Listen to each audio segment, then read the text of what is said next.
ಓಂ ಗುರುರ್ಬ್ರಹ್ಮ ಗುರುರ್ವಿಷ್ಣು ಗುರುರ್ದೇವೋ ಮಹೇಶ್ವರ ಗುರುಸ್ಸಾಕ್ಷಾತ್ ಪರಂ ಬ್ರಹ್ಮ ತಸ್ಮೈ ಶ್ರೀ ಗುರವೇ ನಮಃ.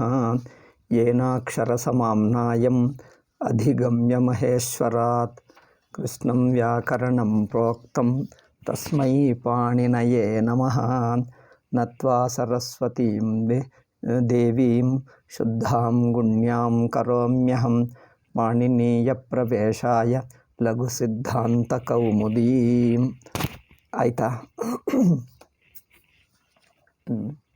ಇವತ್ತು ನಿನ್ನೆ ಒಂದು ಪಾಠ ಆಗಲಿಲ್ಲ, ಇವತ್ತು ಮಾಡೋಣ ಸ್ವಲ್ಪ ಆದರೂ.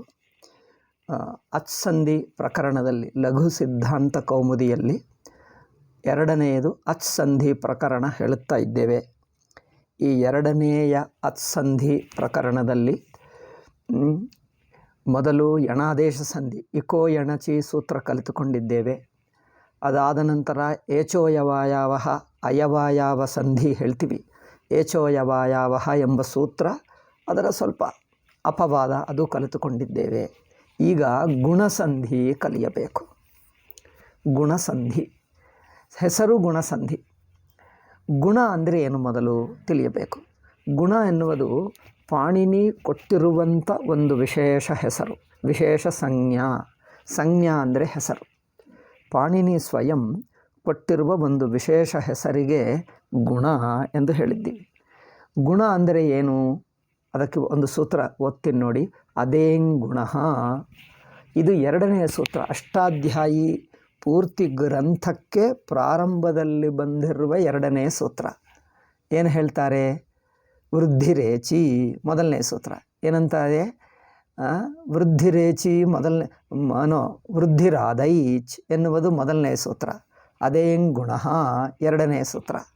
ಅಷ್ಟಾಧ್ಯಾಯಿ ಎರಡನೇ ಸೂತ್ರ.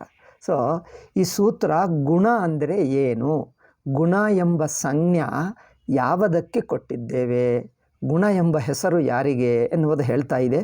ಅದೇಂಗುಣ.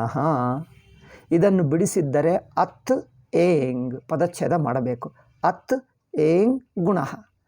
ಗುಣಗಳು ಯಾವವಾಗುತ್ತವೆ? ಪಾಣಿನಿಯ ಭಾಷೆಯಲ್ಲಿ, ವ್ಯಾಕರಣ ಭಾಷೆಯಲ್ಲಿ ಗುಣ ಅಂದರೆ ಬೇರೆ. ಗುಣ ಶಬ್ದಕ್ಕೆ ಅನೇಕ ಅರ್ಥಗಳಿವೆ. ಗುಣ ಅಂದರೆ ಸದ್ಗುಣ ದುರ್ಗುಣ ಎಂದು ಒಂದು ಹೇಳ್ತೀವಿ ಅಲ್ಲವೇ? ವೇದಾಂತದಲ್ಲಿ, ಸಾಂಖ್ಯದಲ್ಲಿ ಗುಣ ಅಂದರೆ ಸಾತ್ವಿಕ ರಾಜಸ ತಾಮಸ ಆಗುತ್ತದೆ. ಲೌಕಿಕಾರ್ಥದಲ್ಲಿ ಗುಣ ಅಂದರೆ ಗುಣ ಆಗುತ್ತದೆ, ಗುಣ ಅಂದರೆ ರಜ್ಜು ಆಗುತ್ತದೆ, ಹಗ್ಗವೂ ಆಗುತ್ತದೆ. ವ್ಯಾಕರಣಶಾಸ್ತ್ರದಲ್ಲಿ ಗುಣ ಅಂದರೆ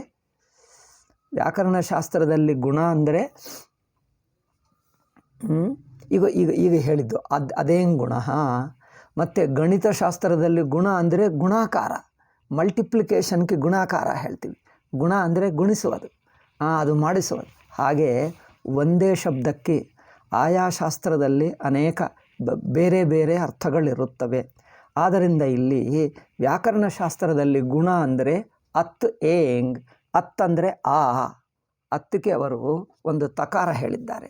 ಅತ್ತು, ಈ ತಕಾರ ಅಂದರೆ ಏನು ಹೇಳಿದ್ದೇವೆ, ಆದರೆ ಮತ್ತೆ ಇನ್ನೊಂದು ಸೂತ್ರ ಬರುತ್ತದೆ, ಹೇಳೋಣ. ಅತ್ ಏಂಗ್.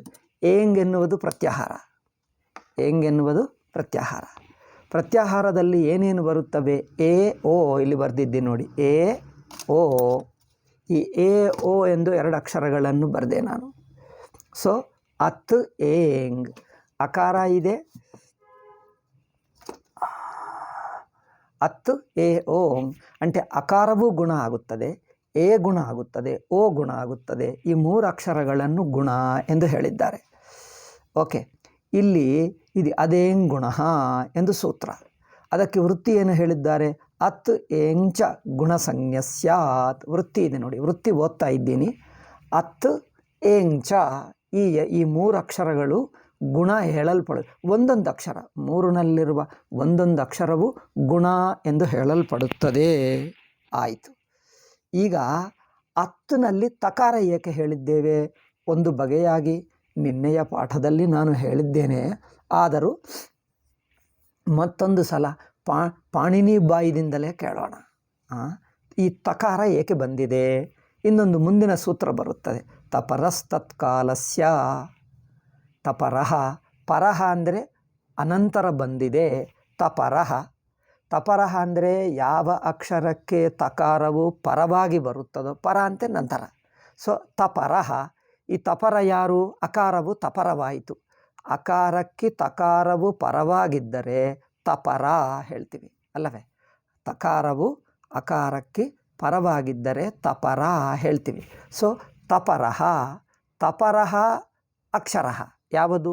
ತಕಾರವು ಪರವಾಗಿರುವ ಸ್ವರ, ಅಚ್ಚಕ್ಷರ. ಇಲ್ಲಿ ನೋಡಿ, ಅತ್ನಲ್ಲಿ ತಕಾರವು ಪರವಾಗಿರುವುದು ಅಕಾರ. ಈ ಅಕಾರಕ್ಕೆ ತಕಾರವು ಪರವಾಗಿ ಮಾಡಿದ್ದರೆ, ಪಾಣಿನಿ ಒಂದು ಇಟ್ಕೊಂಡ ಈ ಸಂಜ್ಞೆಯನ್ನು ತಕಾರವನ್ನು ಸೇರಿಸಿಬಿಟ್ಟರೆ ಏನರ್ಥ ಅಂದರೆ, ಈ ಅಕಾರದ ಒಂದು ಮಾತ್ರೆಯನ್ನು ಲಿಮಿಟ್ ಮಾಡಿ ಹೇಳ್ತದೆ. ಅಂದರೇನು? ಹಿಂದೆ ಹೇಳಿದ್ದೀನಿ ನಾನು ನೋಡಿ. ಅಂದರೇನು? ಸಾಮಾನ್ಯವಾಗಿ ಆ ಎಂದು ಹೇಳಿದ್ದರೆ ಆ ಹ್ರಸ್ವ ಆಗಬಹುದು, ಆ ದೀರ್ಘ ಆಗಬಹುದು, ಆ ಪ್ಲುತ ಆಗಬಹುದು, ಆ ಮೂರು ಆಗಬಹುದು. ಸಾಮಾನ್ಯವಾಗಿ ಅಕಾರ, ಇಕಾರ, ಒಕಾರ ಇಂಥ 3 ಅಕ್ಷರಗಳು ಒಂದು ಹೇಳಿಬಿಟ್ಟರೆ ಅದರ 3 ಆಗುತ್ತವೆ. ಮೂರರಲ್ಲಿ ಯಾವುದಾದರೂ ತಗೊಳ್ಳಬಹುದು. ಆದರೆ ಇಲ್ಲಿ ನೀವು 3 ತಗೊಳ್ಳಬಾರದು, ಯಾವುದೇ ಒಂದೇ ತಗೊಳ್ಳಬೇಕು ಎಂದು ಹೇಳಬೇಕಾದರೆ ಆ ಅಕ್ಷರವನ್ನು ಬರೆದು ಮಾಡಿಬಿಟ್ಟರೆ ಅದು ಲಿಮಿಟ್ ಆಗಿಬಿಡ್ತದೆ. ಇಲ್ಲಿ ನೋಡಿ, ಅತ್ತಂದರೇನು? ಹ್ರಸ್ವ ಆಕಾರವೇ ತಗೊಳ್ಳಬೇಕು. ಈ ಹ್ರಸ್ವ ಆಕಾರವೇ ಗುಣ ಆಗುತ್ತದೆ. ಅಂದರೆ ಅತ್ತಂದರೆ ಆತು ಗುಣ ಆಗಲ್ಲ, ದೀರ್ಘ ಆಗಲ್ಲ. ಅದರ್ಥ. ಅದಕ್ಕೋಸ್ಕರ ತಪರವು ಏನು ಮಾಡ್ತದೆ ಅಂದರೆ, ಈ ಸ್ವರದ ಮಾತ್ರವನ್ನು ಯಾವುದು ಹೇಳಿದ್ದೀವೋ ಅದೇ ತಗೋ, ಎಲ್ಲ ತಗೊಳ್ಳಬೇಡ. ಎಲ್ಲಕ್ಕೆ ಪ್ರತಿನಿಧಿ ಅಲ್ಲ, ಸಾಮಾನ್ಯವಾಗಿ ಆಕಾರವನ್ನು ಹೇಳುತ್ತಾ ಇಲ್ಲ, ಈ ಪ್ರತ್ಯೇಕ ಆಕಾರವನ್ನೇ ಹೇಳುತ್ತಾ ಇದ್ದೇವೆ ಎಂದರ್ಥ ಅಲ್ಲವೇ? ಆದ್ದರಿಂದ ಏಕೆ ಲೈಟು ಹೀಗೆ ವಿಂಕಿಂಗ್ ಮಾಡ್ತಾ ಇದೆ ಏನೋ? ಈಗ ನಿಲ್ಲಿತು. ಸೊ ಇದು ಅತ್ತು ಎಂದು ಹೇಳಿದೆ. ಮತ್ತೆ ವಿಂಕ್ ಮಾಡ್ತಾನೆ ಇದೆ. ಸೊ ಅತ್ತಂದರೆ ಹ್ರಸ್ವ ಆಕಾರವು ಗುಣ, ಏ ಗುಣ, ಓ ಗುಣ. ಓಕೆ, ಇಲ್ಲಿ ಸೂತ್ರ ಹೇಳ್ತೀನಿ. ತಪರಸ್ತತ್ಕಾಲಸ್ಯ, ಕಾಲ ಅಂದ್ರೇನು? ಉಚ್ಚಾರಣ ಕಾಲ. ಅದನ್ನು ನಾವು ಸಂಜ್ಞಾಸೂತ್ರದಲ್ಲಿ ತುಂಬ ಹಿಂದಿನ ಯಾವುದೋ ಒಂದು 6 ತಿಂಗಳೋ 1 ವರ್ಷ ಆಯಿತು. 1 ವರ್ಷ ಹಿಂದಿನ ನನ್ನ ಹಿಂದಿನ ವಿಡಿಯೋಗಳಲ್ಲಿ ನಾನು ಹೇಳಿದೆ, ಈ ಅಚ್ಚುಗಳಿಗೆ ಹ್ರಸ್ವ ದೀರ್ಘ ಪ್ಲುತ ಎಂದಿರುತ್ತದೆ. ಒಂದು ಮಾತ್ರ ಹೇಳಿದ್ದರೆ ಆ, ದೀರ್ಘ ಹೇಳಿದ್ದರೆ ಆ, ಇನ್ನೂ ಪ್ಲುತ ಹೇಳಿದ್ದರೆ ಇನ್ನೊಂದು ಮಾತ್ರ ಹೆಚ್ಚು ಆ ಎಂದು ಹೇಳಬೇಕು. ಈ ಹ್ರಸ್ವ ದೀರ್ಘ ಪ್ಲುತ ಅಂದರೆ ಇದು ಅರ್ಥ. ಹ್ರಸ್ವ ಅಂದರೆ ಸಣ್ಣದು, ದೀರ್ಘ ಅಂದರೆ ಸ್ವಲ್ಪ ಉದ್ದದು, ಪ್ಲುತ ಅಂದರೆ ಇನ್ನೂ ಹೆಚ್ಚಿನ ಉದ್ದದು. ಈ 3 ತೋರಿಸುವುದಕ್ಕೆ ನಮ್ಮ ಗುರುಗಳು ಹಾಗೆ ಹೇಳುತ್ತಿದ್ದರು. ಈ 3 ತೋರಿಸುವುದಕ್ಕೆ ಪಾಣಿನಿ ಒಂದು ದಿವಸ ಯೋಚನೆ ಮಾಡುತ್ತಿದ್ದರಂತೆ. ಅದೇನು?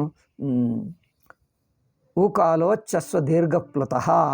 ಹ್ರಸ್ವ ದೀರ್ಘಪ್ಲುತ ಅಂದರೆ ಏನು? ಹ್ರಸ್ವ ಅಚ್ಚಂದರೆ ಸ್ವರ, ಹ್ರಸ್ವ ಅಚ್ಚಂದರೆ, ದೀರ್ಘ ಅಚ್ಚಂದರೆ, ಪ್ಲುತ ಅಚ್ಚಂದರೆ ಏನು? ಹೇಗೆ ತಿಳಿಸಬೇಕು? ಹ್ರಸ್ವ ದೀರ್ಘ ಪ್ಲುತ. ಪಾಣಿನಿ ಯೋಚನೆ ಮಾಡ್ತಾ ಇದ್ದರೆ ಆ ದಿವಸ ಸಿಗಲಿಲ್ಲ ಅಂತೆ. ಅವ್ರು ಮಲ್ಕೊಂಡರಂತೆ. ಬೆಳಗ್ಗೆ ಎದ್ದಾಗ, ಬೆಳಗ್ಗೆ ಆ ಕಾಲದಲ್ಲಿ ಆ ಕೋಳಿ ಕೂಗುತ್ತದಲ್ಲ, ಆ ಕೋಳಿ ಕೂಗಿದ್ದಾಗ ಅವರು ಕೋಳಿ ಏನಂತಾರೆ? ಕುಕ್ಕು ಕೂ ಎಂದು ಹೇಳ್ತದೆ, ಉ ಊ ಎಂದು ಹೇಳುತ್ತದೆ. ಪಾಣಿನಿಗೆ ಗೊತ್ತಾಯಿತು, ಅಬ್ಬಾ ಇದು ಚೆನ್ನಾಗಿದೆ. ಕೋಳಿಗೆ ಗೊತ್ತೇ ಹ್ರಸ್ವ ದೀರ್ಘ ಪ್ಲುತ ಎನ್ನುವುದು. ನಾವು ಕಲಿಯುವ ವ್ಯಾಕರಣ ಕೋಳಿಗೆ ಗೊತ್ತು. ಕೋಳಿಗೆ ವ್ಯಾಕರಣ ಚೆನ್ನಾಗಿ ಗೊತ್ತು. ಅದು ನೋಡಿ, ಹ್ರಸ್ವ ಹೇಳ್ತದೆ, ಒಂದೇ ಕಡೆ ಹೇಳಿಬಿಡ್ತದೆ. ಪ್ರತಿ ಸಲ ಉ ಊ ಊ ಎಂದು ಹೇಳ್ತದೆ. ಅಂದರೆ ಹ್ರಸ್ವ ದೀರ್ಘ ಪ್ಲುತ ಕೋಳಿ ಹೇಳ್ತದೆ. ಸೃಷ್ಟಿಯಲ್ಲಿ ಪ್ರಾಣಿಗಳಿಂದ, ನಮ್ಮ ಶಾಸ್ತ್ರದಲ್ಲಿ ಪ್ರಾಣಿಗಳಿಗೆ ದಿವ್ಯದೃಷ್ಟಿ ಇರುತ್ತದೆ. ನಾಯಿಗೆ ನೋಡಿ ವಾಸನೆ ಗೊತ್ತಾಗ್ತದೆ. ಪಕ್ಷಿಗೆ ಕಣ್ಣಿನ ದೃಷ್ಟಿ, ಇಷ್ಟು ಸಣ್ಣ ಕಣ್ಣು, ಅಷ್ಟು ದೂರ 1 ಕಿಲೋಮೀಟರ್ ದೂರದಿಂದ ಇಲ್ಲಿ ಭೂಮಿಯಲ್ಲಿ ಬಿದ್ದಿರುವ ಸಣ್ಣ ಹುಳವ ಕಂಡು ಬರ್ತದೆ. ಅದಕ್ಕೆ ಪಕ್ಷಿಗೆ ದೂರ ವಸ್ತು ಕಂಡು ಬರ್ತದೆ. ಅಂದರೆ ಪ್ರಾಣಿಗಳಿಗೆ ಏನೋ ಒಂದು ಸಿದ್ಧಿಗಳು ಭಗವಂತ ಕೊಟ್ಟ. ಕೋಳಿಗೆ ಏನಿರುತ್ತದೆ? ಕರೆಕ್ಟ್ 4 ಗಂಟೆಗೆ ಏಳುಬಿಡ್ತದೆ. ಅದಕ್ಕೆ ಗಡಿಯಾರ ಹೇಗೆ ಗೊತ್ತು? ನನಗೆ ಆಶ್ಚರ್ಯ ಪಟ್ಕೊಳ್ತಿದ್ದೆ. ಇಲ್ಲಿಯೂ ಕೆಲವೊಮ್ಮೆ ಇಲ್ಲಿಲ್ಲ, ಬೇರೆ ಎಲ್ಲಿ ನಾನು ಯಾರೋ ರಾಯದುರ್ಗಕ್ಕೆ ಹೋಗಿದ್ದೀನಿ. ಅವರ ಪಕ್ಕಕ್ಕೆ, ಆಶ್ರಮ ಪಕ್ಕಕ್ಕೆ ಯಾರೋ ಶೂದ್ರರಿದ್ದಾರೆ, ಅವರು ಕೋಳಿ ಇಟ್ಕೊಂಡರು. ಅಲ್ಲಿ ಅದು 4 ಅದಕ್ಕೆ ಕೂ ಕೂ ಕೂ ಎಂದು ನಾನು ಅಂದ್ಕೊಂಡೆ, ಅಬ್ಬಾ ಕೋಳಿಗೆ ಈ ಗಡಿಯಾರ ಇಷ್ಟು, ಈ ಎಲೆಕ್ಟ್ರಾನಿಕ್ ಗಡಿಯಾರ ಅಂತ ಅಷ್ಟು ಕರೆಕ್ಟ್ ಹೇಗೆ ಗೊತ್ತಿರುತ್ತದೆ? ಭಗವಂತ ಕೊಟ್ಟಿರುವ ನೋಡಿ, ಅದು ಸಂಧ್ಯಾ ಸೂರ್ಯಾಸ್ತವಾಗಿ ಬಿಟ್ಟರೆ ಆ ಕೋಳಿ ಹೋಗಿ ಮಲ್ಕೊಂಡು ಬಿಡ್ತದೆ. ಕರೆಕ್ಟ್ 4 ಆದರೆ ಪೂರ್ವ ಕಾಲದಲ್ಲಿ ಗಡಿಯಾರಕ್ಕೆ ಮುಂಚೆ ಜನರಿಗೆ ಕೋಳಿ ಕೂಗುವುದೇ ಒಂದು ಗಡಿಯಾರ ಆಯಿತು. ಕೋಳಿ ಕೂಯ್ತಂದರೆ ತಿಳ್ಕೊಳ್ತಾರೆ ಬೆಳಗಿನ ಜಾವ 4 ಆಯಿತು, ಎಲ್ಲರಿಗೂ ಗೊತ್ತು. ಅದೊಂದು ಸ್ಪಷ್ಟತೆ ಗಡಿಯಾರ. ಹಾಗೆ ಪಾಣಿನಿ ಹಾಗೆ ಒಂದು ದಿವಸ ಕೇಳುತ್ತಾ ಇರುವಾಗ ಊ ಊ ಎಂದು ಹೇಳಿತಂತೆ. ಅವರಿಗೆ ಅರ್ಥವಾಯಿತು, ಅಬ್ಬಾ ಹ್ರಸ್ವ ದೀರ್ಘ ಪ್ಲುತ ಅಂದರೆ ಏನು ಎನ್ನುವುದು ಸೂತ್ರದಲ್ಲಿ ನಾನು ಹೇಗೆ ಬರೆದಿರಬೇಕು ಅಂದರೆ ಅದು ಹೇಳಿದೆ. ಊಕಾಲಹ, ಊಕಾಲ ಅಂದರೆ ಉ ಊ ಎನ್ನುವುದು ಕೋಳಿ ಕೂಗಿರುವ 3 ಮಾತ್ರಗಳ 3 ಸ್ವರಗಳ ಆ ಕಾಲ ಇದೆ ನೋಡಿ. ಉ ಊ ಎನ್ನುವುದು ಆ 3 ಸ್ವರಗಳ ಕಾಲ ಏನಿರುತ್ತದೋ ಅದೇ ಹ್ರಸ್ವ ದೀರ್ಘ ಪ್ಲುತ ಎಂದು ಹೇಳಿಬಿಟ್ಟು ಊಕಾಲೋ ಅಚ್ ಹ್ರಸ್ವ ದೀರ್ಘ ಪ್ಲುತಃ ಎಂದು ಸೂತ್ರ ಬರೆದರು. ಊಕಾಲೋ ಅಚ್ ಹ್ರಸ್ವ ದೀರ್ಘ. ಇಲ್ಲದಿದ್ದರೆ ನಾನು ಅಂದ್ಕೊಂಡೆ ಅಚ್ಚು ಅಂದರೆ ಅಕಾರ ಅಲ್ಲವೇ? ಫಸ್ಟ್ ಮೊದಲನೆಯ ಅಕ್ಷರ ಅಕಾರ. ಅವರ ಅಕಾರದಿಂದ ಹ್ರಸ್ವ ದೀರ್ಘ ಪ್ಲುತ ನಮಗೆ ಹೇಳಿಬಿಡಬೇಕು. ಆ ಎಂದು ಹೇಳಬೇಕಿತ್ತು, ಈ ಎಂದು ಹೇಳಬೇಕಿತ್ತು. ಅಕಾರ ಇಕಾರ ಬಿಟ್ಟು ಉಕಾರನೇ ಏಕೆ ಬರೆದರು ಎಂದು ನಮ್ಮ ಗುರುಗಳನ್ನು ಕೇಳಿದೆ. ಅವರು ಹೇಳುತ್ತಿದ್ದರು, ಪಾಣಿನಿ ಹೀಗೆ ಕೋಳಿ ಕೂಗಿದ್ದಾಗ ಅವರು ಕೇಳಿದರು, ಅದಕ್ಕೋಸ್ಕರನೇ ಹೂವನ್ನು ಅಕ್ಷರವನ್ನು ಹಾಗೆ ಸೇರಿಸಿಬಿಟ್ಟರು ಸೂತ್ರದಲ್ಲಿ. ಏನೋ ಅದು ನಿಜವೋ ಅಲ್ಲವೋ ಗೊತ್ತಿಲ್ಲ, ಬಟ್ ಆದರೂ ಅದು ಎಕ್ಸ್ಪ್ಲನೇಷನ್ ಮಾತ್ರ ತುಂಬ ಚೆನ್ನಾಗಿದೆ. ಊ ಎಂದು ಹೇಳಿಬಿಟ್ರಂತೆ. ಅಂದರೆ ಹ್ರಸ್ವ ದೀರ್ಘ ಪ್ಲುತ ಗೊತ್ತಾಯಿತು. ಆಯ್ತು ಬಿಡಿ. ಸೊ ತಪರ ಪಕ್ಕಕ್ಕೂ ಸೇರಿಸಿಬಿಟ್ಟರೆ ಅದು ಏನು ಮಾಡ್ತದೆ? ತತ್ಕಾಲಸ್ಯ, ಕಾಲ ಅಂದರೆ ಉಚ್ಚಾರಣ ಕಾಲ. ಹ್ರಸ್ವದಲ್ಲಿ 1 ಮಾತ್ರ ಉಚ್ಚಾರಣ ಕಾಲ ಆ, ದೀರ್ಘದಲ್ಲಿ ಆ 2 ಮಾತ್ರಗಳ ಉಚ್ಚಾರಣ ಕಾಲ, ಪ್ಲುತದಲ್ಲಿ 3 ಮಾತ್ರಗಳ ಆ ಎಂದು ಹೇಳ್ತೀವಿ.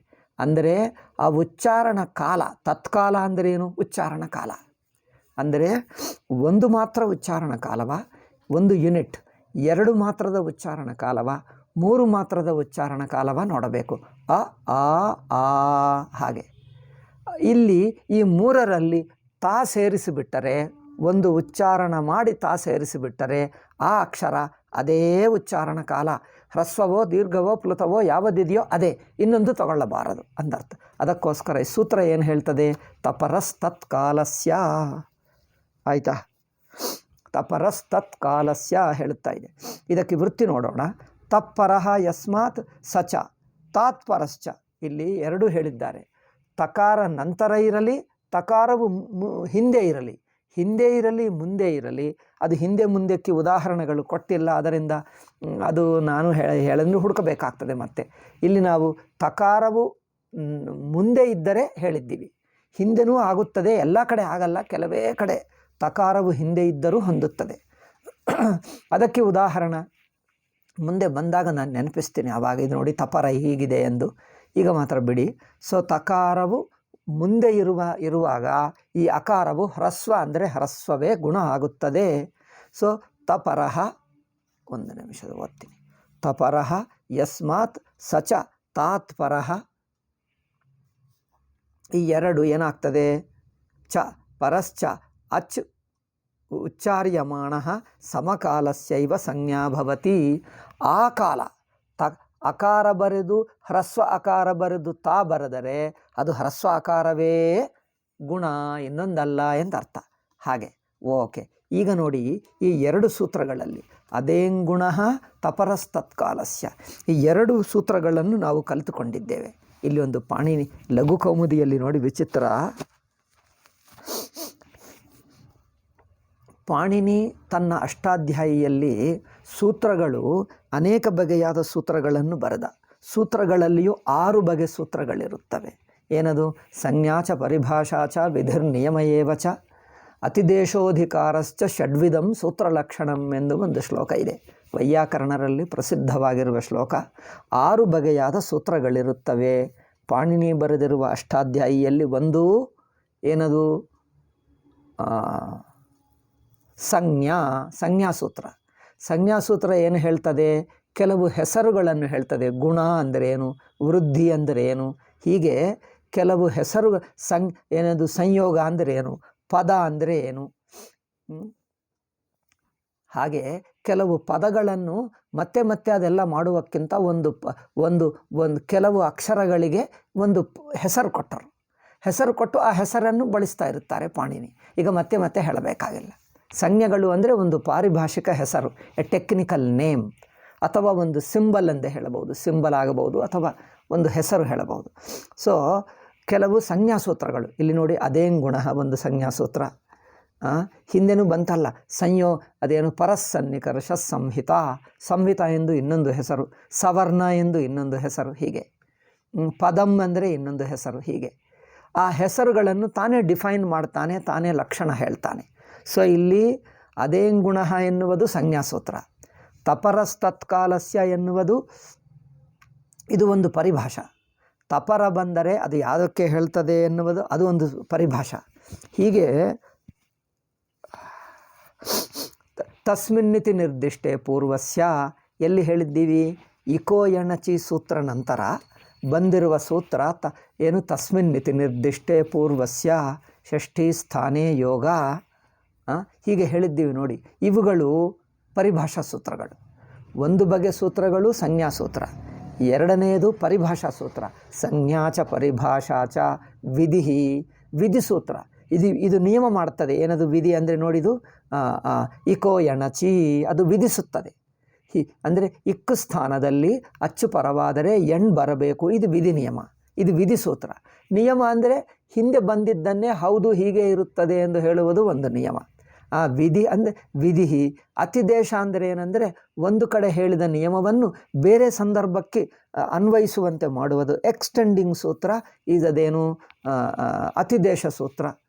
ಅಧಿಕಾರ ಸೂತ್ರ ನಿಮಗೆ ಗೊತ್ತಿದೆ ಅಲ್ಲವೇ? ಸಂಹಿತ ಎಂದು ಅಧಿಕಾರದಲ್ಲಿ ಕೆಳಗೆ ಸೂತ್ರಗಳೆಲ್ಲ ಬರುತ್ತವೆ. ಹೀಗೆ ಅದರಿಂದ 6 ಬಗೆಯಾದ ಸೂತ್ರಗಳಿರುತ್ತವೆ. ಸೊ ಇಲ್ಲಿ ಲಘು ಕೌಮುದಿಯಲ್ಲಿ ಮುಂದಿನ ಸೂತ್ರ ನೋಡಿ, ಆದ್ಗುಣ, ಅದು ವಿಧಿಸೂತ್ರ. ಆದ್ಗುಣ ಎಂದು ವಿಧಿಸೂತ್ರ.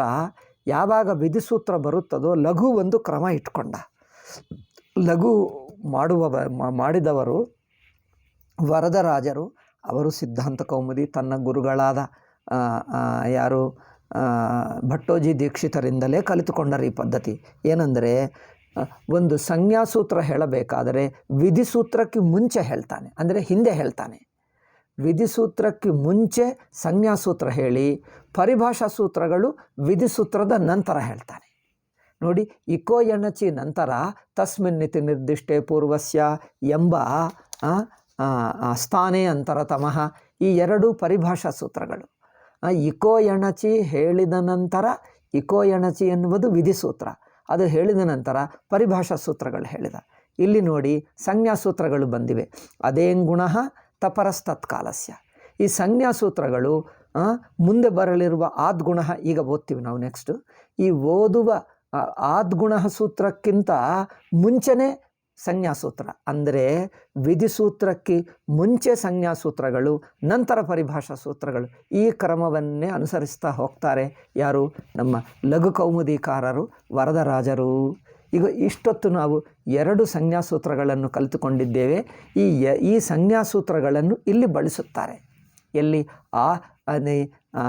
ಈ ಆದ್ಗುಣದಲ್ಲಿ ಅದೇಂಗುಣ ಎಂಬ ಸಂಜ್ಞಾಸೂತ್ರ, ಒಂದು ಸಂಜ್ಞಾ ಒಂದು ಪರಿಭಾಷಾ, ಸಾರಿ.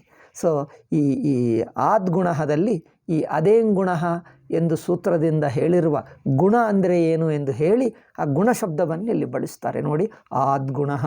ಮುಂದಿನ ಸೂತ್ರ 27ನೆಯ ಸೂತ್ರ ಲಘು ಕೌಮುದಿ ಅಷ್ಟಾಧ್ಯಾಯಿಯಲ್ಲಿ 87. 6:1:87 6ನೇ ಅಧ್ಯಾಯದಲ್ಲಿ. ಅಂದರೆ ಸಂಧಿ ಸೂತ್ರಗಳೆಲ್ಲ 6ನೇ ಅಧ್ಯಾಯ ಪ್ರಥಮ ಪಾದದಲ್ಲಿವೆ. ಅಚ್ಚು ಸಂಧಿ ಸೂತ್ರಗಳು 6ನೇ ಅಧ್ಯಾಯ ಪ್ರಥಮ ಪಾದದಲ್ಲಿ. ಈಗ ಹಲ್ ಸಂಧಿ ವಿಸರ್ಗ ಸಂಧಿ ಸೂತ್ರಗಳು 8ನೇ ಅಧ್ಯಾಯ 3, 4. ಕೆಲವೊಮ್ಮೆ ಒಂದನೆಯ ಪಾದದಲ್ಲಿ ಬರುತ್ತವೆ, ಕೆಲವು 1ನೇ ಪಾದ, ಕೆಲವು 2ನೇ ಪಾದ. ಹೆಚ್ಚು 2ನೇ ಪಾದ, 3, 4 ಹೆಚ್ಚು. 3ನೇ ಪಾದ 4ನೆಯ ಪಾದದಲ್ಲಿ ಕೊನೆಗೆ ಮುಗಿಯುವುದೇ ಹಲ್ ಸಂಧಿ ಸೂತ್ರದಿಂದ. ವಿಸರ್ಗ ಸಂಧಿ ಹಲ್ ಸಂಧಿ ಸೂತ್ರದಿಂದ. ಹಲ್ ಸಂಧಿ ಸೂತ್ರಗಳು ಕೊನೆಗೆ ಬಂದಿವೆ. ಆವಾಗ ಅದರಿಂದಲೇ ಅಷ್ಟಾಧ್ಯಾಯಿ ಮುಗಿಯುತ್ತದೆ. ಆದ್ದರಿಂದ ಆ ಸೂತ್ರಗಳೆಲ್ಲ ಒಟ್ಟಿಗೆ ಅಲ್ಲಿ ಕಂಡು ಬರ್ತವೆ. ಹಲ್ ಸಂಧಿ ಸೂತ್ರಗಳೆಲ್ಲ ಅಷ್ಟಾಧ್ಯಾಯಿ ಕೊನೆಗೆ 8ನೇ ಅಧ್ಯಾಯ 3ನೇ 4ನೇ ಪಾದದಲ್ಲಿ.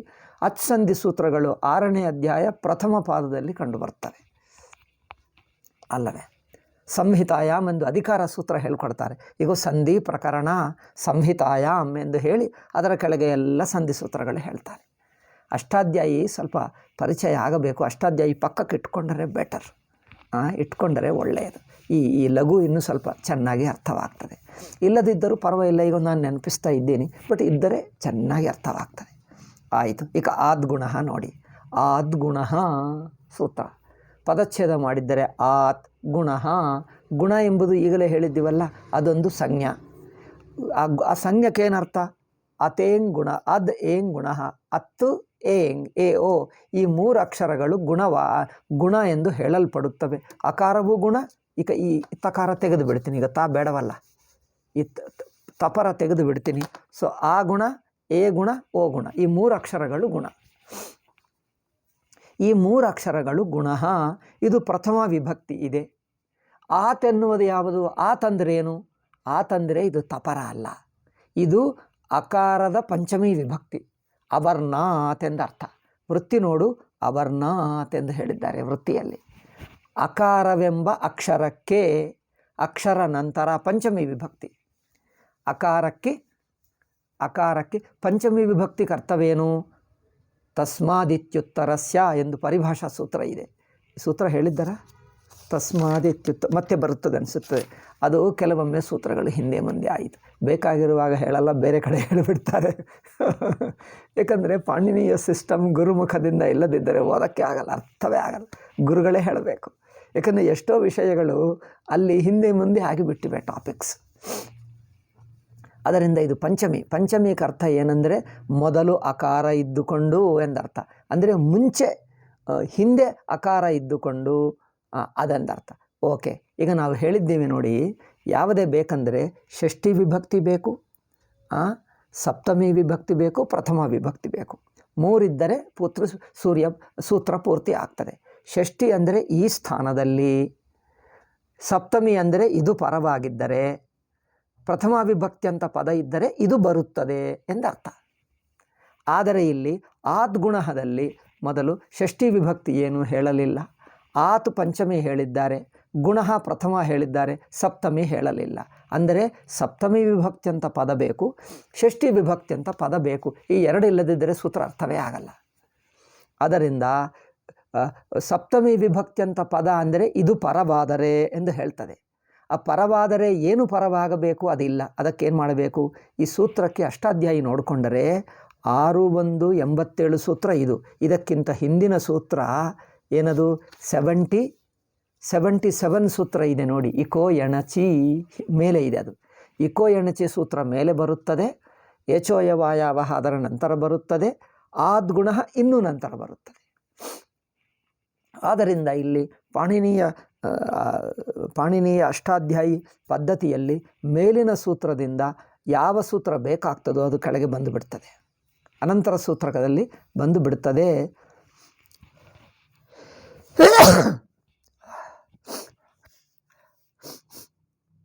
ಅದರಿಂದ ಅಚ್ಚಿ ಎಂಬ ಪದವನ್ನು ಇಲ್ಲಿ ತಗೊಂಡು ಬರಬೇಕು. ಅದಕ್ಕೆ ಅನುವೃತ್ತಿ ಹೇಳ್ತೀವಿ.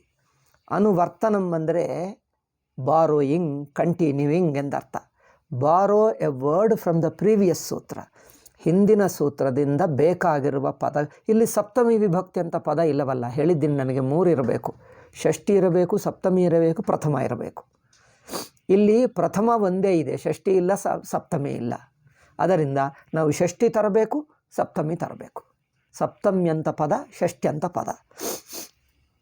ಸಪ್ತಮ್ಯಂತ ಪದ ಅಚಿ ತರ್ತಾ ಇದ್ದೇವೆ. ಅಚಿ ಮೇಲಿನಿಂದ ಬಂತು, ಓಕೆ ಹಾಕ್ಕೊಂಡಿದ್ದೀವಿ. ಷಷ್ಠಿ ವಿಭಕ್ತಿ ಅಂತ ಪದವಿಲ್ಲ, ಇದೊಂದು ಅಧಿಕಾರ ಸೂತ್ರ ಇದೆ. ಇದಕ್ಕಿಂತ ಸ್ವಲ್ಪ ಹಿಂದಿನ ಸೂತ್ರದಲ್ಲಿ 87ಕ್ಕೆ ಹಿಂದಿನ ಸೂತ್ರ ಏನಿದೆ ಅಲ್ಲಿ ಅಷ್ಟಾಧ್ಯಾಯಿಯಲ್ಲಿದೆ. ಏಕ ಪೂರ್ವಪರಯೋ, ಈ 2 ಪದಗಳ ಒಂದು ಸೂತ್ರ ಇದೆ, ಅದು ಅಧಿಕಾರ ಸೂತ್ರ. ಏಕ ಪೂರ್ವಪರಯೋ ಅಂದರೆ ಪೂರ್ವಪರಯೋ, ಮೊದಲು ಸಂಧಿಯಲ್ಲಿ ಯಾವುದಲ್ಲಿ 2 ಇರುತ್ತದೆ, ಹಿಂದಿನ ಅಕ್ಷರ ಮುಂದಿನ ಅಕ್ಷರ. ಪೂರ್ವ ಪರ. ಪೂರ್ವ ಅಂದರೆ ಹಿಂದಿನ ಅಕ್ಷರ, ಪರ ಅಂದರೆ ಮುಂದಿನ ಅಕ್ಷರ. ಹಿಂದಿನ ಮುಂದಿನ ಪೂರ್ವಪರಯೋ ಷಷ್ಠಿ ವಿಭಕ್ತಿ. ಅದು ಪೂರ್ವಪರಯೋ ಎನ್ನುವುದು ಷಷ್ಠಿ ದ್ವಿವಚನ. ಸಂಸ್ಕೃತ ಗೊತ್ತಿದ್ದರೆ ಸ್ವಲ್ಪ ವಿಭಕ್ತಿ ಜ್ಞಾನ, ಇಲ್ಲ ಅಂದರೆ ಮುಂದೆ ಮುಂದೆ ಬರುತ್ತದೆ, ಇರಲಿ. ಪೂರ್ವಪರಯೋ ಅಂದರೆ ನಾವು ಸುಬಂತ ಬಂದಾಗ ನಿಮಗೆ ವಿಭಕ್ತಿ ಜ್ಞಾನ ಬರುತ್ತದೆ, ಯಾರಿಗೆ ಏನೂ ಗೊತ್ತಿಲ್ಲವೋ. ಸೊ ಪೂರ್ವಪರಯೋ ಅಂದರೆ ಪೂರ್ವದ ಸ್ಥಾನ, ಉತ್ತರ. ಪರ ಅಂದರೆ ಉತ್ತರ, ಅಂದರೆ ಹಿಂದಿನ ಅಕ್ಷರದ ಸ್ಥಾನ, ಮುಂದಿನ ಅಕ್ಷರದ ಸ್ಥಾನ, ಎರಡು ಸ್ಥಾನಗಳನ್ನು ಸೇರಿಸಿ ಎಂದು ಹೇಳ್ತಾ ಇದೆ.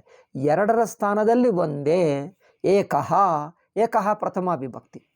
ಈಗ ಈ ಸೂತ್ರದಲ್ಲಿ ಏನಿದೆ, ಗುಣ ಇದೆ. ಈಗ ನಾವು ವರ್ತಮಾನ ಸೂತ್ರ, ಈಗ ನಾವು ಪ್ರಕೃತ ಸೂತ್ರ ಓದುವ ಸೂತ್ರದಲ್ಲಿ ಆದ್ಗುಣ, ಅದರಲ್ಲಿ ಏನು ಮಾಡಬೇಕು, ಏಕಃ ಪೂರ್ವಪರಯೋ ಎರಡು ಪದಗಳನ್ನು ತಗೊಂಡು ಬರಬೇಕು. ಆವಾಗ ಏನಾಗ್ತದೆ, ಪೂರ್ವಪರಯೋ ಸ್ಥಾನೇ, ಪೂರ್ವಪರಯೋ ಷಷ್ಠಿ ವಿಭಕ್ತಿ, ಅದಕ್ಕೆ ವೃತ್ತಿ ಏನು ಮಾಡಬೇಕು, ಪೂರ್ವಪರಯೋ ಸ್ಥಾನೇ.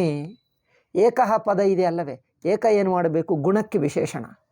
ಏಕಪದ ಗುಣಕ್ಕೆ ವಿಶೇಷಣ. ಏಕೋ ಗುಣ, ಒಂದೇ ಗುಣ ಬರುತ್ತದೆ ಎಂದರ್ಥ. ಅಚ್ಚಿ ತಗೊಂಡು ಬಂದಿದ್ದೇವೆ, ಏಕಪೂರ್ವಪರಯೋ ತಗೊಂಡು ಬಂದಿದ್ದೇವೆ. ಈಗ ಸೂತ್ರಾರ್ಥ ಮಾಡು, ಕಂಪ್ಲೀಟ್ ಆಗ್ತದೆ. ಪೂರ್ವಪರಯೋ ಸ್ಥಾನೇ ಅಂದರೆ ಪೂರ್ವಾಕ್ಷರ ಉತ್ತರಾಕ್ಷರ ಎರಡು ಅಕ್ಷರಗಳ ಸ್ಥಾನದಲ್ಲಿ ಏನಾಗುತ್ತದೆ, ಒಂದೇ ಗುಣ ಬಂದು ಬಿಡ್ತದೆ ಅಚ್ಚಿ ಪರವಾದರೆ. ಇದಕ್ಕೆ ಉದಾಹರಣೆ ಹೇಳಿದ್ದರೆ ನಿಮಗೆ ಚೆನ್ನಾಗಿ ಅರ್ಥವಾಗ್ತದೆ. ಈಗ ಆ ಇದೆ,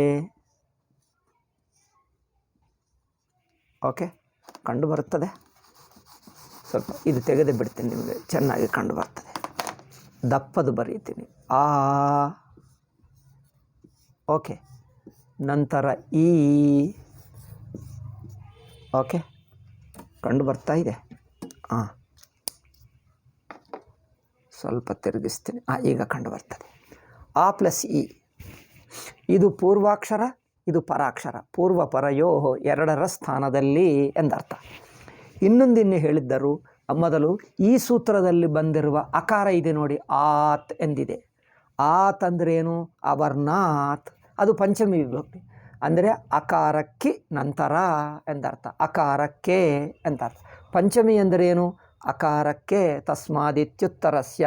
ಅದೇ ಅಕಾರಕ್ಕೆ, ಅಕಾರಕ್ಕೆ ಮುಂಚೆ, ಅಕಾರಕ್ಕೆ ನಂತರ, ಅಕಾರವು ಪಂಚಮಿ ವಿಭಕ್ತಿ ಆಯಿತು. ದೆನ್ ಈ ಏನಿದೆ, ಈ ಅಚ್ಚಿನಲ್ಲಿ ಬಂದು ಬಿಡ್ತದೆ, ಪ್ರತ್ಯಾಹಾರ ಅಚ್ಚಿನಲ್ಲಿ. ಅಚ್ಚು ಎಂಬ ಪ್ರತ್ಯಾಹಾರದಲ್ಲಿ ಇಕಾರ ಇದೆ.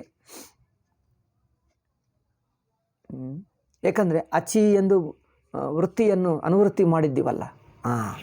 ಸೊ ಅದರಲ್ಲಿ ಅಚ್ಚುಪರೆ, ಅಕಾರಕ್ಕೆ ಅಚ್ಚುಪರೆ, ಆತ್ ಅಚಿಪರೆ ಆಯ್ತಾ, ಅರ್ಥ ಸೂತ್ರಾರ್ಥ ಹೊಂದಿತ.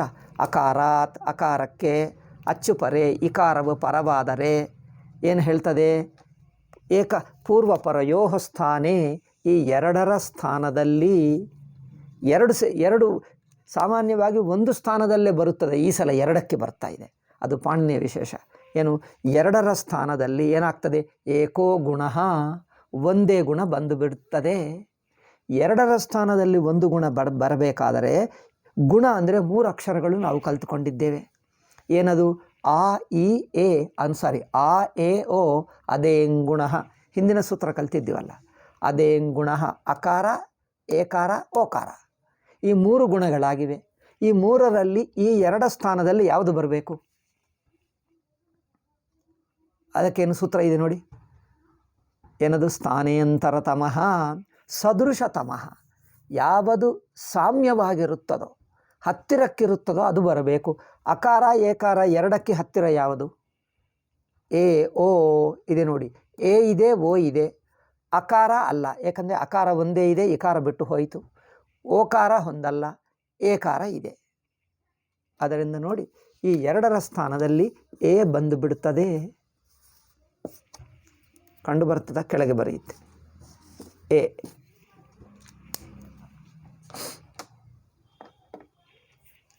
ಈ ಎ ಆಗ್ತದೆ. ಏಕೆ ಅಂದರೆ ನಾವು ಏನದು, ಅಕುಹ ವಿಸರ್ಜನೀಯಾನಾಂ ಕಂಠಃ, ಅಕಾರಕ್ಕೆ ಕಂಠಸ್ಥಾನ ಉಚ್ಚರಿಸುವುದಕ್ಕೆ. ಇಚು ಯಶಾನಾಂ ತಾಲು, ಇಕಾರಕ್ಕೆ ತಾಲು ಸ್ಥಾನ, ಅಕಾರಕ್ಕೆ ಕಂಠಸ್ಥಾನ. ಏಕಾರಕ್ಕೇನು, ಏದೈತೋ ಕಂಠತಾಲು. ಅದು ನಾವು ಸಂಜ್ಞಾ ಪ್ರಕರಣದಲ್ಲಿ ಕಲಿತುಕೊಂಡಿದ್ದೇವೆ. ಅದಕ್ಕೋಸ್ಕರ ನಮ್ಮ ಇದರಲ್ಲಿ ಹಿಂದಿನ ಸೂತ್ರಗಳು ವೃತ್ತಿಗಳೆಲ್ಲ ಕಂಠಸ್ಥ ಮಾಡಿಬಿಡಬೇಕು ಹೇಳ್ತಾರೆ. ಕಂಠಸ್ಥವಿಲ್ಲದಿದ್ದರೆ ಮತ್ತೆ ಹೋಗಿ ನೋಡಿಕೊಳ್ಳಬೇಕಾಗ್ತದೆ ಅಷ್ಟೇ, ಏನಿದೆ. ಕಂಠಸ್ಥವಿದ್ದರೆ ತಕ್ಷಣವೇ ಹೇಳ್ತೀವಿ, ಇಲ್ಲದಿದ್ದರೆ ಹೋಗಿ ನೋಡಿಕೊಳ್ಳಬೇಕು. ಸಂಜ್ಞಾ ಪ್ರಕರಣದಲ್ಲಿ ಅದು ಸವರ್ಣ ಸೂತ್ರ ಇದೆ ನೋಡಿ, ಏನದು? ಅಣುದಿತ್ ಸವರ್ಣಸ್ಯ ಅಲ್ಲ, ಸವರ್ಣ ಸೂತ್ರ ಇದೆ ನೋಡಿ, ತುಲ್ಯಾಸ್ಯ ಪ್ರಯತ್ನಂ ಸವರ್ಣಂ. ಆ ಸೂತ್ರದ ಕೆಳಗೆ ಇರುವ ವೃತ್ತಿಯಲ್ಲಿ ಇದೆಲ್ಲ ಬಂದಿದೆ. ತುಲ್ಯಾಸ್ಯ ಪ್ರಯತ್ನಂ ಸವರ್ಣಂ. ಇಲ್ಲಿ ಅಕಾರಕ್ಕೆ ಕಂಠಸ್ಥಾನ, ಇಕಾರಕ್ಕೆ ತಾಲು ಸ್ಥಾನ, ಏಕಾರಕ್ಕೆ ಕಂಠತಾಲು ಎರಡು. ಅದರಿಂದ ಈ ಎರಡರಲ್ಲಿ ಏಕಾರ ಚೆನ್ನಾಗಿ ಹೊಂದುತ್ತದೆ. ಅದಕ್ಕೋಸ್ಕರ ಆ ಈ ಎರಡರ ಸ್ಥಾನದಲ್ಲಿ ಎ ಬರಬೇಕು ಎಂದು ಸೂತ್ರದ ಅರ್ಥ ಅಲ್ಲವೇ? ಇದಕ್ಕೆ ಉದಾಹರಣೆ ನೋಡಿ, ಈ ಗುಣಸಂಧಿ ನಮಗೆಲ್ಲರಿಗೂ ಗೊತ್ತು. ಏಕೆಂದರೆ ಗುಣಸಂಧಿ ನಮಗೆ ಅತಿ ಸಾಮಾನ್ಯ, ಕನ್ನಡದಲ್ಲಿದೆ, ನಮ್ಮ ಹೆಸರುಗಳಲ್ಲಿವೆ. ನೋಡಿ, ರಾಮೇಶ್ವರ ಹೇಳ್ತೀವಿ, ವೆಂಕಟೇಶ್ವರ ಹೇಳ್ತೀವಿ, ಇದೆಲ್ಲ ಅಲ್ಲವೇ? ರಾಮೇಶ್ವರ, ವೆಂಕಟೇಶ್ವರ ಇದೆಲ್ಲ ಅದೇ ಇದೆ ನೋಡಿ. ರಾಮ ಆ ಇದೆ ಪ್ಲಸ್ ಈಶ್ವರ ಅಲ್ಲವೇ? ಆ ಈ ಎರಡು ಸೇರಿಕೊಂಡರೆ ರಾಮೇ ಆಗುತ್ತದ ಅಲ್ಲವ? ಆ ಈ ಸೇರಿಕೊಂಡರೆ ಎ ಆಗುತ್ತದೆ. ಹಾಗೆ ಇಲ್ಲಿ ನಮ್ಮ ಪುಸ್ತಕ ಕೊಟ್ಟಿರುವಂಥ ಉದಾಹರಣೆ ಉಪ ಪ್ಲಸ್ ಇಂದ್ರಃ, ಉಪ ಇಂದ್ರಃ.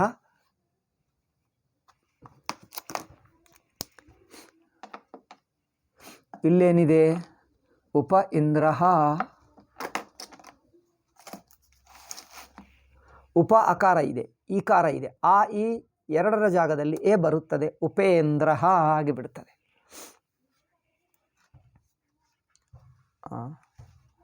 ಆದ್ದರಿಂದ ಇಲ್ಲಿ ಕೊಟ್ಟಿರುವ ಉದಾಹರಣೆ ಏನು? ವೃತ್ತಿ ಓದ್ತೀನಿ ನೋಡಿ.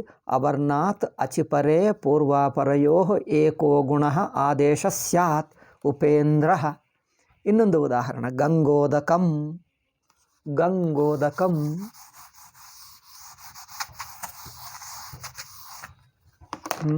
ಗಂಗೋದಕಂ. ಗಂಗಾ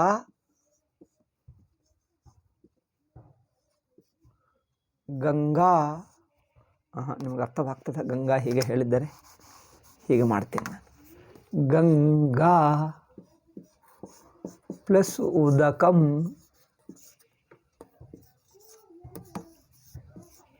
ಓಕೆ, ಗಂಗೋದಕಂ.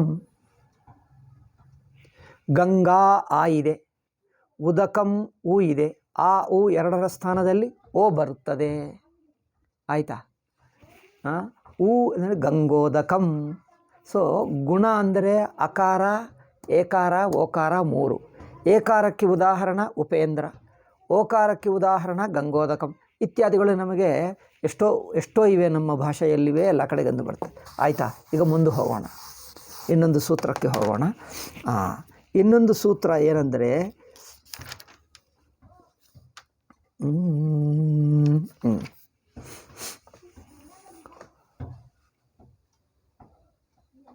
ಇನ್ನೂ ಎರಡು ಇವೆ ಗುಣದಲ್ಲಿ. ಅಕಾರ ಇದೆ ನೋಡಿ, ನಾವು ಅದೇಂಗಂದು ಹೇಳಿದ್ದೀವಿ. ಅಕಾರವೂ ಗುಣ, ಏಕಾರವೂ ಗುಣ, ಓಕಾರವೂ ಗುಣ.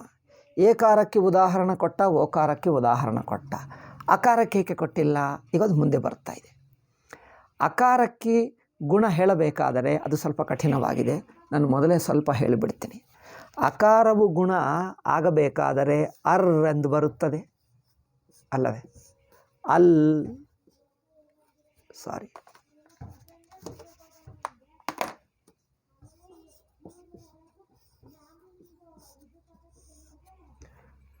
ಅರ್ ಅಂಡ್ ಅಲ್. ಅಕಾರವು ಗುಣವಾಗಬೇಕಾದರೆ ರೇಫ ಸೇರಿಕೊಳ್ತದೆ, ಒಂದಕ್ಕೆ ಲಕಾರ ಸೇರಿಕೊಳ್ತದೆ. ಅರ್ ಅಂಡ್ ಅಲ್ ಈ ಎರಡು ಗುಣಗಳು. ಇದು ಹೇಗೆ ಸಾಧಿಸಿದ್ದೀರಿ ಎಂದು ಹೇಳುವುದಕ್ಕೆ ಈಗ ತುಂಬ ಕಾಂಪ್ಲಿಕೇಟ್ ಇದೆ. ಸ್ವಲ್ಪ ಪಾಣಿನಿ ಸಿಸ್ಟಮ್ನಲ್ಲಿ ನಿಮಗೆ ಏನೋ ಎಲ್ಲೆಲ್ಲೋ ತಿರುಗಬೇಕಾಗ್ತದೆ. ಈಗ ಹೇಳ್ತೀನಿ ನಾನು, ನಿಧಾನವಾಗಿ ಹೋಗಿ ಒಂದೊಂದು ಹೇಳ್ತೀನಿ ನಾನು. ಒಂದೊಂದು ಹೇಳ್ತೀನಿ. ಎಷ್ಟೊತ್ತಾಯಿತು? ಆಲ್ರೆಡಿ 34 ಮಿನಿಟ್ಸ್ ಆಯಿತು.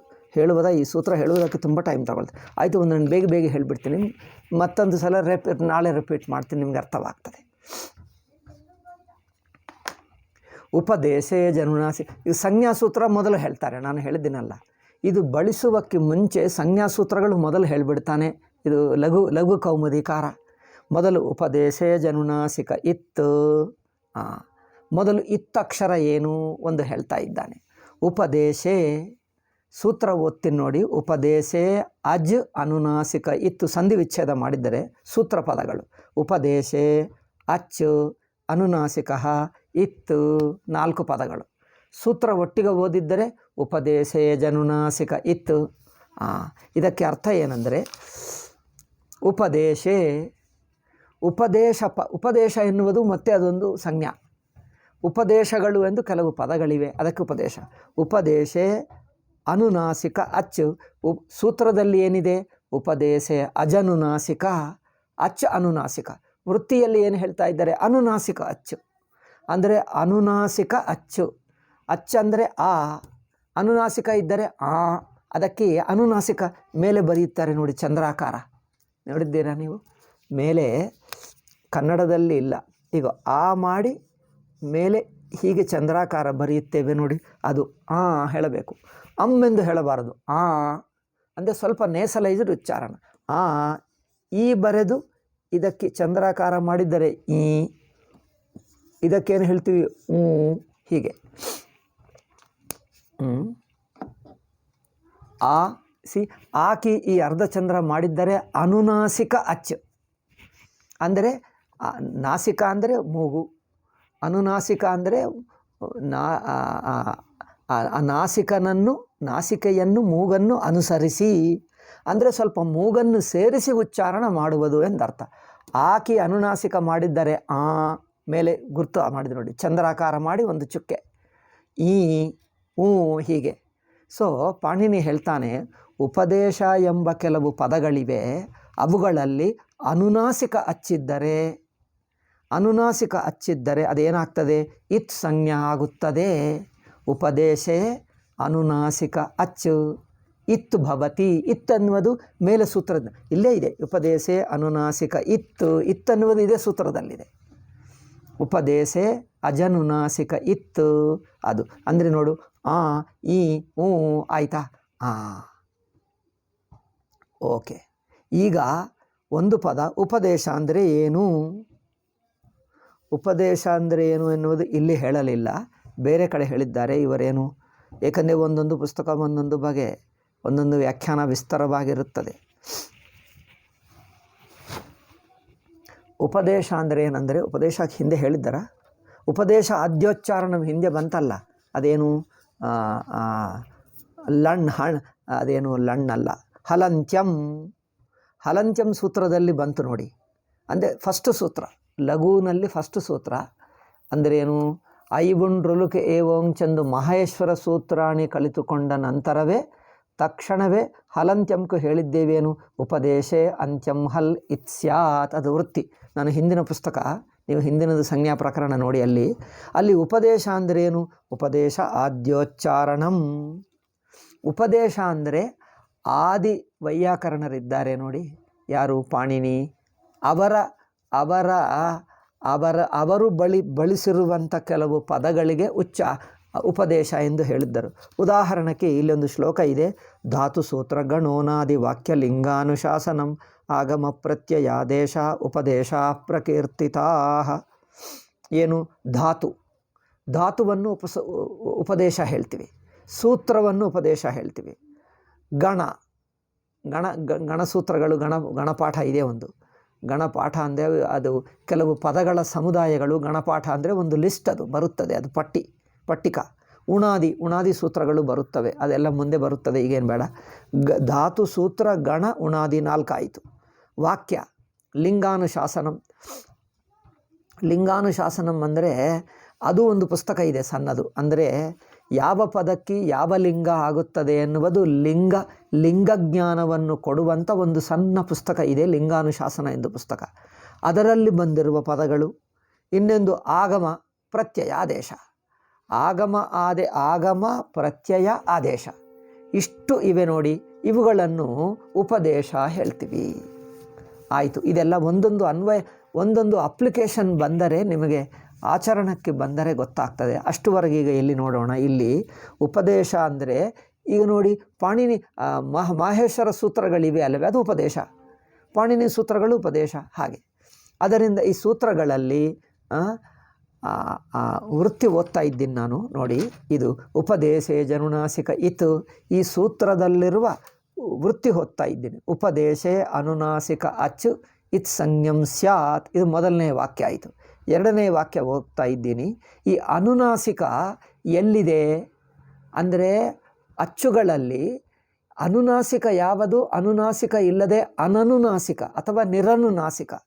ಅನುನಾಸಿಕ ಅಕಾರ ಅಥವಾ ನಿರನುನಾಸಿಕ ಅಕಾರ ಯಾವುದು ಎಂದು ಹೇಗೆ ಗೊತ್ತಾಗಬೇಕು?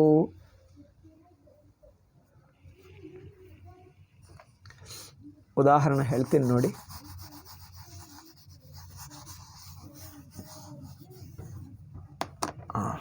ನಾವು ಮಾಹೇಶ್ವರ ಸೂತ್ರನೇ ಓದಿದ್ದೇವೆ. ಯಾವುದು? ಐ ಉಣ್ ಮೊದಲನೇ ಸೂತ್ರ, ರೊಲುಕ್ ರೊಲುಕ್ ರೊಲುಕ್. ಅದು ಇನ್ಫ್ಯಾಕ್ಟ್ ಅದು ಸ್ವರ ಉಚ್ಚಾರಣೆ ಮಾಡಬೇಕು. ಅದು ಬೇಗ ಬೇಗ ಅಂದರೆ ಅದು ವ್ಯಂಜನ ಆಗಿಬಿಡ್ತಾ ಇದೆ. ರೊಲುಕ್ ಹಾಗೆ ಹೇಳಬೇಕು, ರೊಲುಕ್ ರೊಲುಕ್ ಹಾಗೆ ಹೇಳಬೇಕು. ಅದು ಬೇಗ ಹೇಳುವಾಗ ರೊಲುಕ್ ಹೇಳಿಬಿಡ್ತಾ, ಅಲ್ಲ ರೊಲುಕ್ ಹೇಳಬೇಕು. ಐ ಉಣ್ ರೊಲುಕ್ ಎ ಓಂಗ್ ಐ ಔಚ್ 4 ಸೂತ್ರಗಳು ಅಚ್ಚು ಸೂತ್ರಗಳು. ಈಗ ವ್ಯಂಜನ ಸೂತ್ರಗಳು ಶುರುವಾಗುವಾಗ ಹಯವರಟ್ ಲಣ್ ಇದೆ. ಹಯವರಟ್ ಲಣ್ 5ನೆಯದು ಹಯವರಟ್. ಲಣ್ ಎನ್ನುವುದು 6ನೆಯ ಸೂತ್ರ. ಇಲ್ಲಿ ಸ್ವಲ್ಪ ಬರೆದು ತೋರಿಸ್ತೀನಿ, ಆವಾಗಲೇ ನಿಮಗೆ ಗೊತ್ತಾಗ್ತದೆ. ಹಯವರಟ್ ಹ ಯ ವ ರ ಅಲ್ಲವೇ? ಹಯವರಟ್. ಮತ್ತು ಈ ಸೂತ್ರ ಒಂದು ಲಣ್, ಇನ್ನೊಂದು ಸೂತ್ರ ಕಂಡು ಬರ್ತಾ ಇದೆ. ಈಗ ಕಂಡು ಬರ್ತದೆ ಅಲ್ಲವೇ? ಹಯವರಟ್ ಲಣ್. ಈ ಸೂತ್ರಗಳಲ್ಲಿ ಇದು ಒಂದು ವಿಶೇಷ ಹೇಳ್ತಾರೆ. ನಾವು ಹಿಂದೆ ಪಾಠ ಹೇಳಿದ್ದೇವೆ. ಈ ಪ್ರತಿಯೊಂದು ಸೂತ್ರದ ಕೊನೆಗೆ ಕೆಲವು ಹಲ್ಲುಗಳಿವೆ, ಅಂದರೆ ವ್ಯಂಜನಾಕ್ಷರಗಳಿವೆ. ನೋಡಿ, ಐ ಉಣ್ ನಕಾರ ಇದೆ, ರೊಳಕ್ ಕಕಾರ ಇದೆ, ಎ ಓಂಗ್ ಂಗ ಇದೆ, ಐ ಔಚ್ ಚಕಾರ ಇದೆ. ಹಾಗೆ ಪ್ರತಿಯೊಂದು ಸೂತ್ರದ ಕೊನೆಗೆ ಕೆಲವು ಅಕ್ಷರಗಳಿವೆ. ಈ ಅಕ್ಷರಗಳು ಇತ್ತಾಗುತ್ತವೆ. ಇತ್ತೆನ್ನುವುದು ಒಂದು ಹೆಸರು.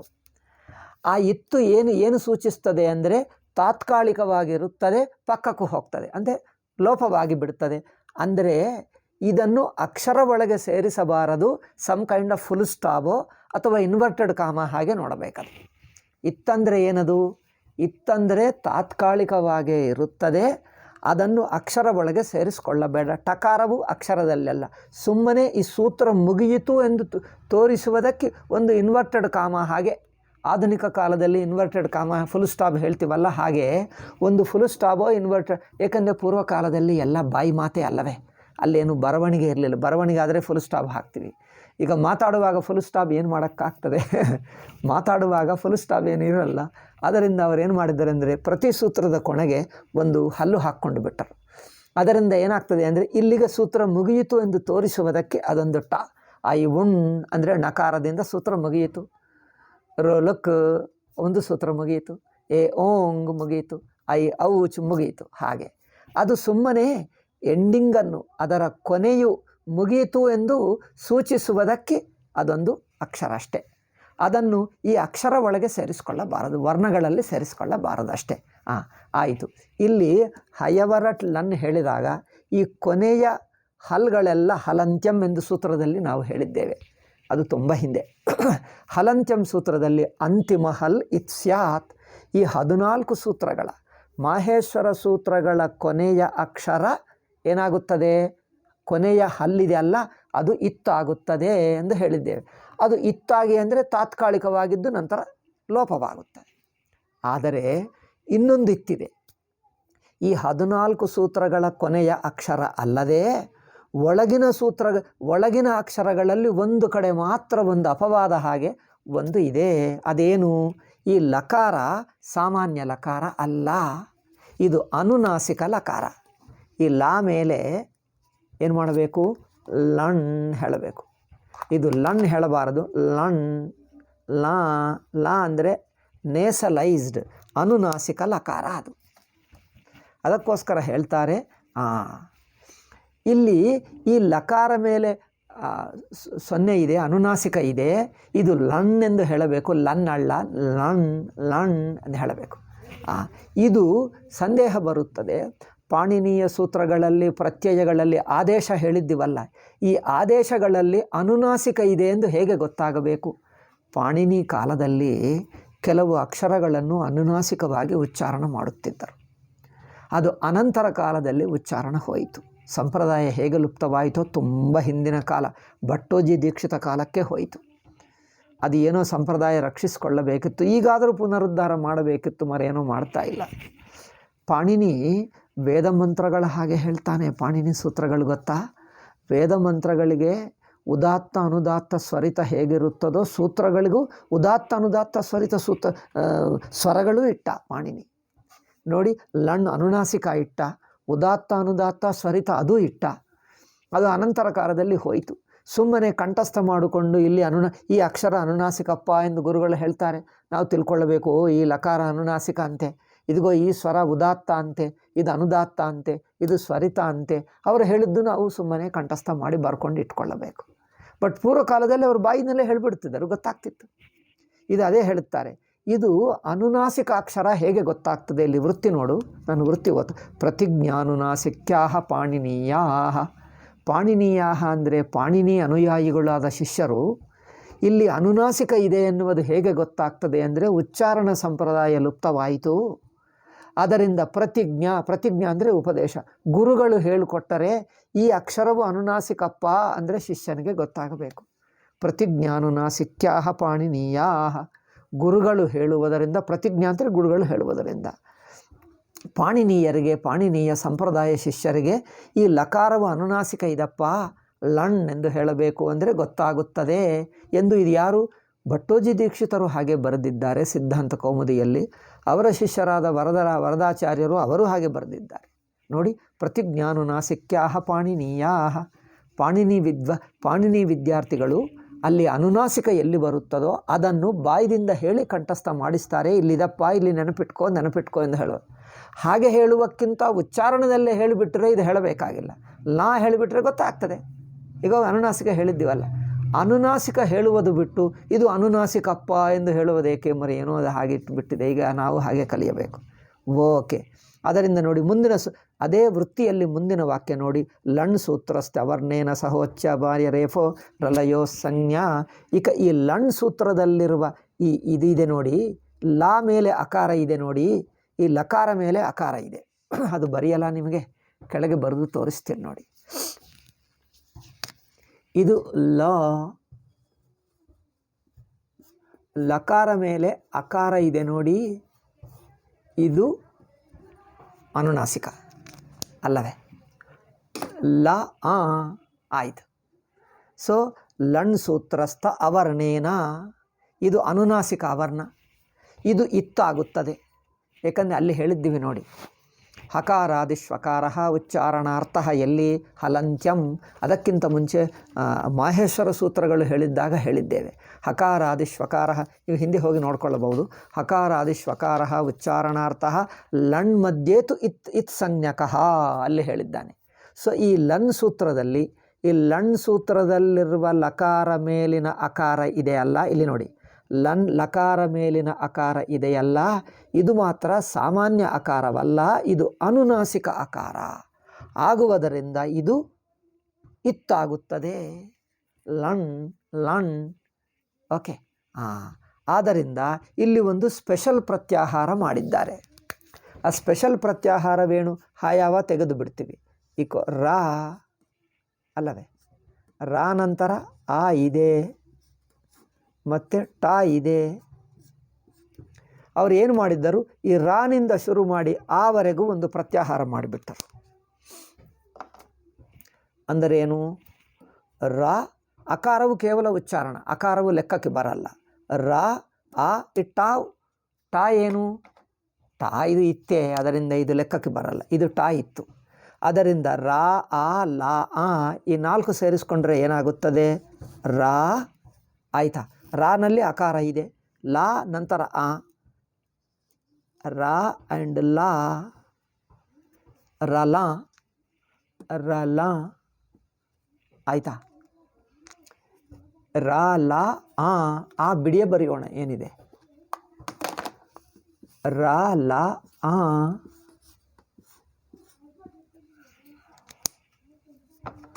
ಓಕೆ, ಇದು ಇತ್ತಾಗುತ್ತದೆ. ಅಂದರೆ ಏನು, ರಾನಿಂದ ಶುರು ಮಾಡಿ ಆವರೆಗೂ ಇದ್ದರೆ ಇದು ಏನಾಗುತ್ತದೆ, ರಾನಿಂದ ಶುರು ಮಾಡಿ ಆವರೆಗೂ ಹೇಳಿದ್ದರೆ ರಾ ಹೇಳಿಬಿಟ್ರೆ ಇದೊಂದು ಪ್ರತ್ಯಾಹಾರ, ಇದೊಂದು ಅಕ್ಷರ ಅಲ್ಲ. ರಾ ಹೇಳಿಬಿಟ್ಟರೆ ಇದರಲ್ಲಿ ಏನಿದೆ, ರೇಫಾ ಬಂದಿದೆ, ಲಕಾರ ಬಂದಿದೆ, ಆ ಕೊನೆಗೂ ಇದೆ. ಅದರಿಂದ ರಾ ಅಂದರೆ ರಾ ಲ ಆ, ಇದೊಂದು ಈ ರಾ ಒಂದೇ ಪ್ರತ್ಯಾಹಾರ ಆಯಿತು. ರಾ ಅಲ್ಲವೇ, ಇದು ಪಾಣಿನಿ ವಿಚಿತ್ರ ನೋಡಿ. ಈ ರಾ ಒಂದೇ ಪ್ರತ್ಯಾಹಾರ, ಇದು ಒಂದು ಅಕ್ಷರ ಅಲ್ಲ. ಏಕೆ, ಇದರಲ್ಲಿ ರಾ ಇದೆ, ರೇಫಾ ಇದೆ, ಲಾ ಇದೆ, ಕೊನೆಗೆ ಆ ಇದೆ, ಅನುನಾಸಿಕ ಆ ಇದೆ. ರಾ, ಈ ರಾನನ್ನು ಈಗ ನೋಡಿ ವೃತ್ತಿ ಹೇಳ್ತಾರೆ. ಲಣ್ ಸೂತ್ರಸ್ಥ ಅವರ್ಣೇನ, ಲಣ್ ಸೂತ್ರದಲ್ಲಿರುವ ಅಕಾರ ಜೊತೆಗೆ ಉಚ್ಚಾರ್ಯಮಾಣೋ ರೇಫಃ, ಈ ರಕಾರವು ಈ ಅಕಾರ ಜೊತೆಗೆ ಸೇರಿಸಿ ಉಚ್ಚಾರಣ ಮಾಡಿದ್ದರೆ ಅದು ಏನಾಗುತ್ತದೆ, ರಾ ಆಗುತ್ತದೆ. ಈ ರಾ ಎಂಬುದು ಪ್ರತ್ಯಾಹಾರಕ್ಕೆ ಅರ್ಥವೇನು, ರಕಾರ ರೇಫ ಲಕಾರಗಳು 2 ಅಕ್ಷರಗಳಿವೆ. ಈ ರಾ ಒಳಗೆ ಏನಿವೆ, ರಾ ಇದೆ, ಲಾ ಇದೆ, 2 ಅಕ್ಷರಗಳು ಸೇರಿಕೊಂಡಿವೆ, 2 ವ್ಯಂಜನಗಳು ಸೇರಿಕೊಂಡಿವೆ. ರಾ ಅಂದರೆ ಏನು, 2 ವ್ಯಂಜನಗಳು ಎಂದರ್ಥ. ಆಯಿತಾ. ಈಗ ಈ ರಾ ಮಾಡಿದ್ದೀವಲ್ಲ ಪ್ರತ್ಯಾಹಾರ, ಇದನ್ನು ಮುಂದಿನ ಸೂತ್ರದಲ್ಲಿ ಬರೆಸ್ತಾರೆ ಉರಣ್ರಪರಹ. ಐ ಥಿಂಕ್ ಇಲ್ಲೇ ನಿಲ್ಲಿಸೋದು, ಇವತ್ತು ತುಂಬ ಆಯಿತು ಪಾಠ. ಮುಂದೆ ನಾಳೆ ಹೇಳ್ತೀನಿ. ಉರಣ್ರಪರಹ,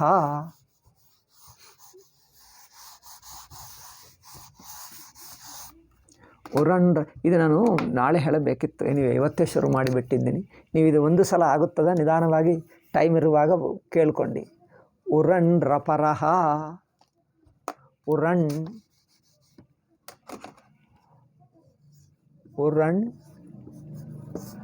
ರಪರಹ, ಇದು ರ ಪರಹ.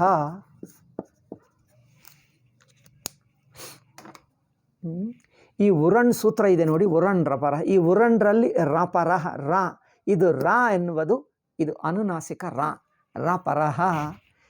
ಇದು ರಾ ಎನ್ನುವುದು ಪ್ರತ್ಯಾಹಾರ. ಅಂದರೆ ಈ ರಾದಲ್ಲಿ ರಪರಹ ಲಪರಹ 2 ಅಕ್ಷರಗಳಿವೆ. ರಾ ಇದೆ, ಲಾ ಇದೆ, ಅಲ್ಲವೇ, ರಾ ಇದೆ, ಲಾ ಇದೆ. ಅಂದರೆ ರಪರಹ ಲಪರಹ, ರಪರಹ ಲಪರಹ 2 ಏಕೆ, ಏಕೆಂದರೆ ಇದು ರಾ ಎನ್ನುವುದು ಅಕ್ಷರ ಅಲ್ಲ, ಇದು ಪ್ರತ್ಯಾಹಾರ. ಹಯವರಟ್ ಲನ್ನಲ್ಲಿ ರಟ್ ಲಣ್, ರಟ್ ಲಣ್ಣ 2 ಸೇರಿಕೊಂಡಿವೆ, ರಾ ಲ. ಅದರಿಂದ ಇದು ರಾ ಅನುನಾಸಿಕ ರಾ, ಅನುನಾಸಿಕ ರಾ ಆಗುವುದರಿಂದ ಇದು ರಪರಹ ಲಪರಹ, ಈ ರಾದಲ್ಲಿ 2 ಇವೆ. ಓಕೆ. ಉರಣ್, ಈ ಉರಣ್ ಹೇಗೆ, ಇದು ಮುಂದಿನ ಸೂತ್ರ ಹೇಳ್ತಾರೆ. ವುಹು ಅಣ್, ವು ಎನ್ನುವುದು ಋಕಾರ ಇದೆ ನೋಡಿ, ರು, ಆ ರು ಅಕ್ಷರದ ಷಷ್ಠಿ ವಿಭಕ್ತಿ. ಐ ಥಿಂಕ್ ಕಾಂಪ್ಲಿಕೇಟ್ ಆಯಿತು. ಐ ಥಿಂಕ್ ಮಿಕ್ಕದು ನಾಳೆ ಹೇಳ್ತೀನಿ, ಇವತ್ತಿದು ಇಲ್ಲೇ ನಿಲ್ಲಿಸಿಬಿಡ್ತೀನಿ, ನಿಮಗೆ ಹೆಚ್ಚಾಗಿ ಬಿಡ್ತದೆ. ಉರಣ್ ಋಕಾರ ಸ್ಥಾನದಲ್ಲಿ ಬರುವಂಥ ಅಣ್ ರಪರಸ್ಸನ್ ಪ್ರವರ್ತತೆ. ಐ ಥಿಂಕ್ ಸೂತ್ರಾರ್ಥ ಹೇಳಿದರೆ ಕಾಂಪ್ಲೆಕ್ಸ್ ಆಗುತ್ತದೆ. ಮೊದಲು ಸಾಮಾನ್ಯಾರ್ಥ ಪ್ರಕ್ರಿಯೆ ಹೇಳಬೇಕು. ಐ ಥಿಂಕ್ ಹಾಗೆ ಹೇಳಿದರೆ ಚೆನ್ನಾಗಿರುತ್ತದೆ. ನಾನು ಕೆಲವರಿಗೂ ಹಾಗೆ ಹೇಳಿದ್ದೀನಿ, ನೀವೇನೋ ನಿಮಗೆ ಯಾವುದಿಷ್ಟವೋ ನನಗೆ ಗೊತ್ತಿಲ್ಲ.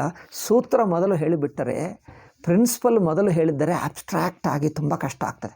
ಮೊದಲು ಉದಾಹರಣೆ ತಗೊಂಡು ಉದಾಹರಣೆ ಅರ್ಥ ಮಾಡಿಕೊಂಡ ನಂತರ ಪ್ರಕ್ರಿಯೆ ಅರ್ಥ ಮಾಡಿಕೊಂಡ ನಂತರ ಸೂತ್ರಕ್ಕೆ ಬಾ, ಅದು ಈಸಿ.